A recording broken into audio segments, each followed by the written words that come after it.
ना कभी यह अहंकार पालो कि मुझे किसी की जरूरत नहीं पड़ेगी, और ना ही कभी यह गलत फहमी पालो कि सबको मेरी ही जरूरत पड़ेगी। नमस्कार साथियों, मैं Aman Anand, president students welfare association, मानव भारती यूनिवर्सिटी सोलन, हिमाचल प्रदेश। आज इस वीडियो के माध्यम से बहुत ही महत्वपूर्ण जानकारी आप लोगों के बीच में लेकर के आया हूं। जैसा लास्ट वीक मंडे को मैंने एक शॉर्ट वीडियो डाली थी आप लोगों की जानकारी के लिए कि मानव भारती के प्रकरण को हम लोग जो है माननीय सुप्रीम कोर्ट ऑफ इंडिया में ले जा चुके हैं। वहां पे काफी सीनियर एडवोकेट्स के साथ हमने डिस्कशन करी और सभी ने ये बोला कि जितने भी पैरामीटर्स को ड्राफ्ट किया गया है वेरिफिकेशन पर्पस के लिए, उन सभी को फुलफिल करने की रिस्पॉन्सिबिलिटी स्टूडेंट्स की नहीं है। और जो भी डाटा एक्सचेंज करना होता है इन the form of disclosure list, या जो भी डाटा मेंटेन करना होता है इन the form of green sheet, या कोई नंबर करेक्शंस की बात है, या कोई नेम करेक्शंस की बात है, रिजल्ट अपडेट की बात है, ये सारा का सारा यूनिवर्सिटी कंसर्न्स की बात होती है। और आपको माननीय हाई कोर्ट ऑफ हिमाचल प्रदेश से अगर कोई रिलैक्सेशन नहीं मिली है तो हम लोग जो है उनके द्वारा दिए गए ऑर्डर को चैलेंज करके एसएलपी के माध्यम से आप लोगों को रिलीफ दिलवाने की कोशिश करेंगे। जैसा हाल फिलहाल मैंने पिछली काफी वीडियोज में आप लोगों को इन्फॉर्मेशन दी है कि जिन स्टूडेंट्स को प्रॉब्लम आ रही है वो लोग या तो दो ऑप्शंस अवेल कर सकते हैं, या तो वो माननीय सुप्रीम कोर्ट ऑफ इंडिया में अपनी एसएलपी फाइल कर सकते हैं, या वो सिविल सूट्स को फाइल करके अपनी जेन्युइननेस प्रूव कर सकते हैं as per the directions given by the honourable High Court of Himachal Pradesh. तो काफी स्टूडेंट्स हमें आए कि सर हमने सुप्रीम कोर्ट को अप्रोच करना है माननीय, तो हमने माननीय सुप्रीम कोर्ट में उनके केसेस को फाइल करवाया है। काफी स्टूडेंट्स आए, नियर अबाउट 37 प्लस स्टूडेंट्स आए, जिन्होंने बोला कि सर हमें सिविल सूट्स की प्रोसीडिंग्स में जाना है as per the directions given by the honourable High Court of Himachal Pradesh. तो मोर देन 37 हम जो है अभी तक इसमें मानव भारती यूनिवर्सिटी के प्रकरण में सिविल सूट्स को फाइल करवा चुके हैं, जिसमें छात्र छात्राएं अपनी जेन्युइननेस को प्रूव करेंगे। देखिए साथियों, इसमें घबराने वाली बात नहीं है, किसी भी प्रकार से परेशान होने वाली बात नहीं है। हाल फिलहाल के प्रकरण में सभी छात्र छात्राएं घबराए हुए हैं कि हमें माननीय हाईकोर्ट से कोई भी जो है रिलीफ नहीं मिला। तो देखो, मैंने पिछली कई वीडियोस में बताया आप लोगों को कि अगर माननीय हाई कोर्ट ने ये नहीं बोला कि हम आपको रिलीफ दे रहे हैं, तो कहीं ना कहीं ये भी नहीं बोला कि आप लोग जो है स्टूडेंट जो है वो फेक है। सिंपली उन्होंने ये बोला कि आप लोग सिविल सूट्स जाकर फाइल करिए और सिविल प्रोसीडिंग में अपनी जेन्युइननेस प्रूफ कीजिए। और जिनकी जेन्युइननेस प्रूफ हो जाती है, जिनके अगेंस्ट कोई भी ग्रीवेंसेज नहीं होते हैं, तो यूनिवर्सिटी को डायरेक्शन दिया कि आप इनको डॉक्यूमेंट्स इशू कर दीजिए। बट हाँ, थोड़ा सा लेंथी प्रोसेस हो जाता है सिविल प्रोसीडिंग्स का, और कई छात्र छात्राएं जो कहते हैं कि हमें as soon as possible relief चाहिए या इमीडिएट रिलीफ चाहिए, तो उसके लिए अगर वो या कहीं ना कहीं माननीय हाई कोर्ट ऑफ हिमाचल प्रदेश के फैसले से वो सेटिस्फाइड नहीं है, तो देखिए सेकंड जो ऑप्शन उन पे बचता है या लास्ट ऑप्शन जिसको बोले वो एसएलपी ही बचती है। तो एसएलपी में भी जाने में कोई नुकसान नहीं है, और सिविल सूट तो जिन्होंने फाइल कर दिए हैं, जो करवा रहे हैं, उसमें भी कोई दिक्कत वाली बात नहीं है। देखिए साथियों, मैं बार बार आपको बताता हूँ, हाल फिलहाल मुझे उत्तराखंड से एक प्रकरण देखने को मिला। उत्तराखंड में 2017 के अंदर टीचर्स की वेरिफिकेशन का गठन किया गया एक एसआईटी का वेरिफिकेशन पर्पस के लिए। तो हाल फिलहाल मेरी नॉलेज में का मैटर आया कि एक टीचर था, वो 2014 से आई थिंक 2014 से 17 के बीच में उत्तराखंड गवर्नमेंट में प्राइमरी टीचर के पद पर जो था वो वहाँ पे वो अपनी जॉब कर रहा था। तो क्या हुआ कि जब उसका अभी एसआईटी गठित हुई कि पूरे उत्तराखंड के स्टूडेंट्स की टीचर्स की प्राइमरी या सेकेंडरी विंग के सबकी जो है डिग्रीज को वेरीफाई किया जाए, तो उस प्रकरण में उसकी डिग्री को वेरीफाई करवाया गया। उस प्रकरण में उसकी जो डिग्री थी उसको नॉन वेरीफाई कर दिया, तो इस पे उसको नोटिस इशू कर दिया गया। तो कई केसेस में इसमें जो ऑलरेडी वर्किंग है, कहीं ना कहीं उन्होंने डिग्री का बेनिफिट लिया है, तो उनके ऊपर एफआईआर तक रजिस्टर्ड हो रही है, क्योंकि उन्होंने फेक डिग्री का बेनिफिट लेकर के नौकरी ली है, ऐसा उनके डिपार्टमेंट्स का कहना है। परंतु इस वीडियो के माध्यम से मैं आप लोगों को एक जानकारी देना चाहता हूं कि सपोज करो कहीं बच्चे 6 के 6 पैरामीटर्स को भी फुलफिल करते हैं, बट डिपार्टमेंटल या जिसको हम कहते हैं इंस्टीट्यूशनल वेरिफिकेशन में 6 के 6 पैरामीटर्स को फुलफिल करने के बावजूद भी अगर उनका कहीं पे नेम मिसमैच है, कहीं पे रिजल्ट उनका अपडेट नहीं है, तो उनको भी जेन्युइनली वेरीफाई नहीं किया जा रहा है, क्योंकि उनका रिकॉर्ड वहां पर अवेलेबल नहीं है या मिसमैच है। तो इसका मतलब ये नहीं हो जाता कि वो बच्चे जो है वो नॉन जेन्युइन है। काफी सारी परिस्थितियां हैं, जैसा मैंने आपको बताया कि 2015 में इन्होंने एक डीडीआर लॉन्च करवाई थी।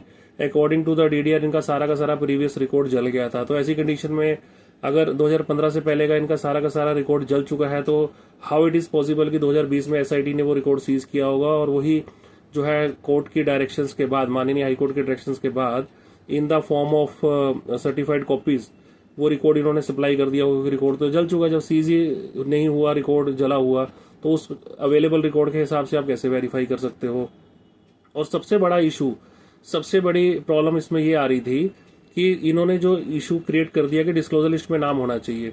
रेगुलेटरी कमीशन जो है वर्किंग में ही 2013-14 में आई है। उससे पहले के स्टूडेंट्स को तो आप बोलते हो कि इनका एडमिशन रजिस्टर देख के आप इनको वेरीफाई कर दो, या एडमिशन रजिस्टर को आप as a disclosure list consider कर लो, बिकॉज 2009 से लेके 12-13 तक रेगुलेटरी कमीशन एस्टेब्लिश ही नहीं थी। और दूसरी ओर उसके बाद के स्टूडेंट्स को आप कहते हो कि अगर आपका डिस्क्लोजर लिस्ट में नाम नहीं है, जिसका नाम को एक्सचेंज करने की जिम्मेवारी इन the form of disclosure list, या उसको कहें कि रेगुलेटरी कमीशन को भेजने की जो रिस्पॉन्सिबिलिटी थी वो रेगुलेटरी कमीशन के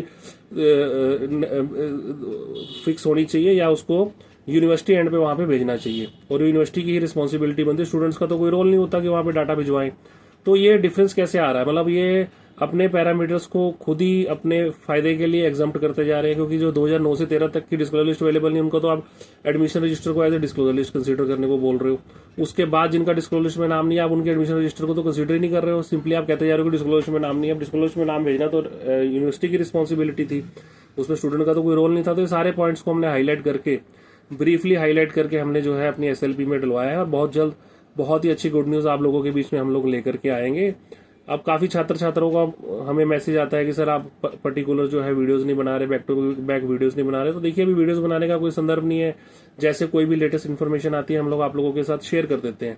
बार बार आप लोगों को बोला गया है कि जितने भी स्टूडेंट्स हैं वो सिविल सूट के माध्यम से या माननीय सुप्रीम कोर्ट के माध्यम से अपने केस को उठाएं, अपनी प्रॉब्लम्स को उठाएं, ताकि भविष्य में उनको कोई भी दिक्कत का सामना ना करना पड़े। मैं बार बार आप लोगों को इन्फॉर्मेशन दे रहा हूँ, बार बार आपको इंटीमेट कर रहा हूँ कि जो लोग अपनी कहीं ना कहीं पोस्ट के अंदर सेटल डाउन है, कहीं ना कहीं वो अपनी अपनी जॉब्स में सेटल डाउन है, अगर उन्हें लगता है कि हमारी प्रीवियसली वेरिफिकेशन हो चुकी है, डिपार्टमेंटल वेरिफिकेशन हो चुकी है, हमें तो वेरिफिकेशन करवाने की जरूरत ही नहीं है, तो कहीं ना कहीं आप लोग गलत हैं। क्योंकि यदि कोई विजिलेंस की इंक्वायरी होती है, कोई आपकी कंप्लेंट कर देता है, या कोई एसआईटी घटित होती है स्टेट लेवल पर, जिसमें कहा जाता है कि सभी टीचर्स का या कभी कंसर्न डिपार्टमेंट्स के बच्चों की या टीचर्स की या उस डिपार्टमेंट में काम करने वाले एम्प्लॉयज की रेगुलर वेरिफिकेशन करवाई जाए या दोबारा से वेरिफिकेशन करवाई जाए, उसमें अगर आपकी वेरिफिकेशन नेगेटिव आती है तो कहीं ना कहीं आपको भी समस्याओं का सामना करना पड़ सकता है। तो फिलहाल आप लोगों को इस वीडियो के माध्यम से यही संदेश देना था कि हम लोग जो है मानव भारती के प्रकरण को बहुत ही जोर शोर से और बहुत ही मजबूत तरीके से एसएलपी के माध्यम से माननीय सुप्रीम कोर्ट ऑफ इंडिया में ले जा चुके हैं। और जो छात्र छात्राएं सुप्रीम कोर्ट ऑफ इंडिया में हमारी माननीय में नहीं जा पा रहे हैं, तो वो लोग अपनी सिविल सूट्स फाइल करें as per the directions of the honourable High Court of Himachal Pradesh, ताकि जल्द से जल्द उन्हें भी न्याय मिले। एटलीस्ट जब आपका मैटर सक्सीड हो जाता है तो आप कंपनसेशन के लिए भी एलिजिबल हो जाते हैं, क्योंकि जो आप लोगों का ये valuable time, precious time waste हो रहा है केसेस के अंदर, वेटिंग के अंदर, इसका भी हर्जाना आप लोगों को मिलेगा, एक एक चीज का हर्जाना मिलेगा। बट शर्त यह है कि आप टाइमली मैनर में अपने केसेस को फाइल कर दें। और जिन लोगों को कोई भी डाउट है कि मेरे डॉक्यूमेंट जेन्युइन है या फेक है, या अप्रूव लिस्ट में है या नहीं है, मैं पैरामीटर्स को फुलफिल करता हूँ कि नहीं करता हूँ, अपनी डॉक्यूमेंट्स की वेरिफिकेशन करवा ले। आप डायरेक्टली यूनिवर्सिटी में जाकर भी अपने डॉक्यूमेंट्स की वेरिफिकेशन करवा सकते हैं। कोई भी दिक्कत हो तो आप हमें कॉल कर सकते हैं, मैं अपना नंबर डिस्क्रिप्शन में दे दूंगा। आप लोग मुझे 929 कॉल कीजिए, बिना दिक्कत के, बिना समस्या के, किसी भी प्रकार की वेरिफिकेशन, किसी भी प्रकार के कोर्ट केस को करने के लिए आप मुझे संपर्क कर सकते हैं। बाकी जितने भी केसेस हैं, मोर देन 37 केसेस हम जो है सिविल सूट के माध्यम से फाइल करवा चुके हैं, और काफी सारे केस हम जो है एसएलपी के माध्यम से माननीय सुप्रीम कोर्ट ऑफ इंडिया में भी लेकर जा रहे हैं, जिसकी जानकारी पिछली वीडियो में मैंने आप लोगों को दे ही दी थी। ठीक है, तो इसमें किसी भी प्रकार से किसी भी छात्र को घबराने की जरूरत नहीं है। हाँ, बट प्रिक्योर रहने की जरूरत है, प्रिकॉशनली अपनी लाइफ के अंदर चलने की जरूरत है। कहीं आप लोग रिलैक्स होकर बैठे होंगे, नहीं हमारा तो क्या है, हम तो ऑलरेडी वेरिफिकेशन करवा चुके हैं, हमें यूनिवर्सिटी ने ही डिग्री दी थी, हमारी डिग्री यूनिवर्सिटी में जाकर ही हमने ली थी, या यूनिवर्सिटी से ही हमें बाय पोस्ट हमारी डिग्री आई थी। तो ये सब कंडीशंस देखो एप्लीकेबल नहीं है, क्योंकि बेसिकली स्टेट के जो एलिगेशंस है वो यूनिवर्सिटी के ऊपर ही है कि इन लोगों ने जो है फेक डिग्री जो है वो बांटी है। वो मैटर अभी अंडर ट्रायल है, बांटी है या नहीं बांटी है वो माननीय कोर्ट का जो भी डिसीजन आएगा वो देखने योग्य होगा। बट फिलहाल स्टेट का यही एलिगेशन है कि मोर देन 36,000 डिग्रीज जो है वो मानव भारती यूनिवर्सिटी के द्वारा बांटी गई है, उनके स्टाफ के द्वारा बांटी गई। ये एलिगेशन यूनिवर्सिटी के ऊपर ही लगे हुए हैं, तो ये कहीं ना कहीं ये चीज एप्लीकेबल नहीं होती है कि आप लोगों को यूनिवर्सिटी से ही डिग्री बाय पोस्ट आई है या आपने वहां जाके कलेक्ट की है या कैसे की है, वो डजेंट मैटर ये करता है कि जो आप बच्चे हैं उनका नाम अप्रूव लिस्ट में होना चाहिए, आप सारे के सारे पैरामीटर्स को फुलफिल करने चाहिए। और जैसा हाल फिलहाल देखने को मिला था, कई बच्चे ऐसे जिनके 6 के 6 सेमेस्टर्स भी, कहने का मतलब कि पूरा का पूरा प्रोफेशनल कोर्स भी under the supervision of administrator हुआ है, which is appointed by the Government of Himachal Pradesh. उनका भी कहीं ना कहीं कभी किसी का सीट सक्सेस हो गई, किसी का डिस्क्लोजर लिस्ट में नाम नहीं था, तो उन लोगों को भी प्रॉब्लम फेस करनी पड़ रही है। तो जो एग्जिस्टिंग स्टूडेंट्स हैं पहले के, उनको तो काफी ज्यादा प्रॉब्लम फेस करनी पड़ सकती है। तो इस चीज को आप लोग लाइटली मत लीजिए, अपनी लाइफ के साथ मत आप लोग प्ले कीजिए। आप अपने आप के साथ ये ब्लफ मत कीजिए कि यार सब कुछ सही है, सब कुछ सही है। सब कुछ सही है या गलत है ये वेरिफिकेशन के बाद ही पता लगता है। तो जल्द से जल्द अपने डॉक्यूमेंट्स की वेरिफिकेशन करवाइए, और अगर कोई भी नेगेटिव रिपोर्ट आती है तो उसको एज सुन एज पॉसिबल जो है अप्रोप्रिएट अथॉरिटीज को जाकर सिविल सूट्स के माध्यम से आप लोग उसको अप्रोच कीजिए और अपनी जेन्युइननेस को प्रूव कीजिए। जेन्युइननेस प्रूव करने के लिए तो एक आपकी डीएमसी और डिग्री भी काफी होती है कि ये डिग्री और डीएमसी मेरे को यूनिवर्सिटी एंड पे इशू हुई है, तो उससे भी आपकी जेन्युइननेस आप प्रूफ कर सकते हैं। जरूरी नहीं कि आपके पास कोई पेमेंट रिसिप्ट होनी चाहिए, आइडेंटिटी कार्ड होना चाहिए, XYZ कोई भी डॉक्यूमेंट्स होने चाहिए। क्योंकि आज की डेट में किसी भी स्टूडेंट को उठा लो, सपोज करो अपने आप से ही अगर आप देखें, अगर कोई बोले कि मैं मैट्रिक पास हूँ, तो मैट्रिक पास का उसके पास क्या प्रूफ है? ओनली सर्टिफिकेट ही है, उसको कंसर्न बोर्ड से इशू हुआ हुआ कि ये मैट्रिक पास है, या जो +2 पास है उसके पास वो डॉक्यूमेंट के रूप में सिर्फ सर्टिफिकेट ही अवेलेबल है कि हाँ ये +2 पास है। तो ऐसे अगर किसी ने कोई ग्रेजुएट है, किसी ने कोई प्रोफेशनल कोर्स किया, तो उसके बाद डीएमसीज यानी कि मार्कशीट और डिग्री ही अवेलेबल होगी ना, जो ये प्रूव करती है कि हाँ इसने ये कोर्स किया है। उसके अलावा इधर जो एग्जिस्टिंग प्रूफ्स होते हैं या रेलिवेंट डॉक्यूमेंट्स होते हैं, आइडेंटिटी कार्ड, पेमेंट रिसिप्ट, ये सब लोग कौन संभाल के रखता है? तो बेसिकली ये सारा रिकॉर्ड मेंटेन करने की responsibility in the form of green sheet या in the form of gazettes या in the form of examination record सारी की सारी यूनिवर्सिटी की होती है। ठीक है, अगर यूनिवर्सिटी ने कोई as per the allegations of the state कि इन्होंने कोई स्कैम किया है, तो वो पार्ट ऑफ इन्वेस्टिगेशन है, पार्ट ऑफ प्रूवमेंट है, वो प्रूव होगा तब देखेंगे। ऐसा तो नहीं है कि यूनिवर्सिटी थी तो कोई वहां पढ़ने ही नहीं गया, ऐसा तो नहीं है कि यूनिवर्सिटी थी तो किसी ने वहां पे एडमिशन ही नहीं लिया, ऐसा तो नहीं है कि अगर यूनिवर्सिटी थी तो किसी ने क्लासेस नहीं लगाई, किसी ने एग्जाम्स ही नहीं दिए, कि 100% ही सारा का सारा स्कैम ही होता था। ठीक है, किसी ने किया किसी ने नहीं किया, वो मैटर ऑफ प्रूवमेंट है, वो स्टेट प्रूव करेगी इन्होंने किया कि नहीं किया, वो मैटर ऑफ इन्वेस्टिगेशन है, उससे हमारा कोई कंसर्न नहीं है। बट जिन बच्चों ने जेन्युइनली वहां पे स्टडी की है, यूनिवर्सिटी के अंदर एग्जाम्स दिए हैं, जिनका रिजल्ट पब्लिश हुआ है, गजेट्स पब्लिश हुए हैं, उनको कहीं ना कहीं रिलीफ मिलना चाहिए। मोर देन 7500 स्टूडेंट्स की वेरिफिकेशन रिपोर्ट देने के लिए बोला गया था माननीय हाई कोर्ट ऑफ हिमाचल प्रदेश के द्वारा, जो है कमेटी गठित हुई थी। उन्होंने अप्रोक्सीमेटली 2400 बच्चों को वेरीफाई किया था। अब 2400 में से 50% बच्चे ऐसे थे जिनका प्रीवियस रिकॉर्ड या प्रीवियस क्वालिफिकेशन का कोई रिकॉर्ड अवेलेबल नहीं था। मोर देन 30% स्टूडेंट ऐसे थे जिनका रिजल्ट मिसमैच था या मिसिंग था।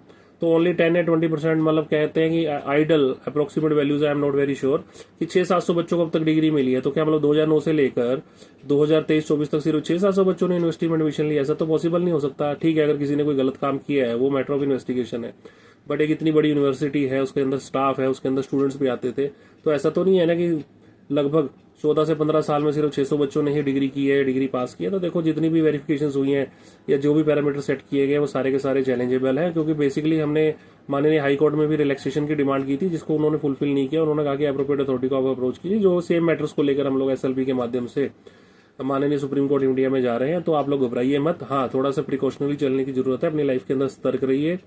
ये एक इन्फॉर्मेटिव वीडियो है, हम लोग आप लोगों के लिए वीडियो बनाते हैं कि अपना ध्यान रखें, अपने डॉक्यूमेंट्स के लिए आप हमेशा प्रिकॉशनली चलें। ये मन में मत सोच के चलें कि हमारा तो कुछ नहीं है, हम तो ऑलरेडी सेटल्ड है, हमारे डॉक्यूमेंट्स ऑलरेडी वेरीफाई हो चुके हैं। भविष्य में कोई आपकी विजिलेंस की इंक्वायरी हो जाती है, कोई ऑडिट वाले रीवेरिफिकेशन करवा लेते हैं, कोई आपकी कंप्लेंट कर देता है रीवेरिफिकेशन के लिए, या कोई गवर्नमेंट ही सर्कुलर इशू कर देते हैं, तो उसमें दिक्कत आ सकती है। तो आप लोग वेरिफिकेशन या किसी भी तरीके के कोर्ट केस के लिए मुझे 929 संपर्क कर सकते हैं। धन्यवाद।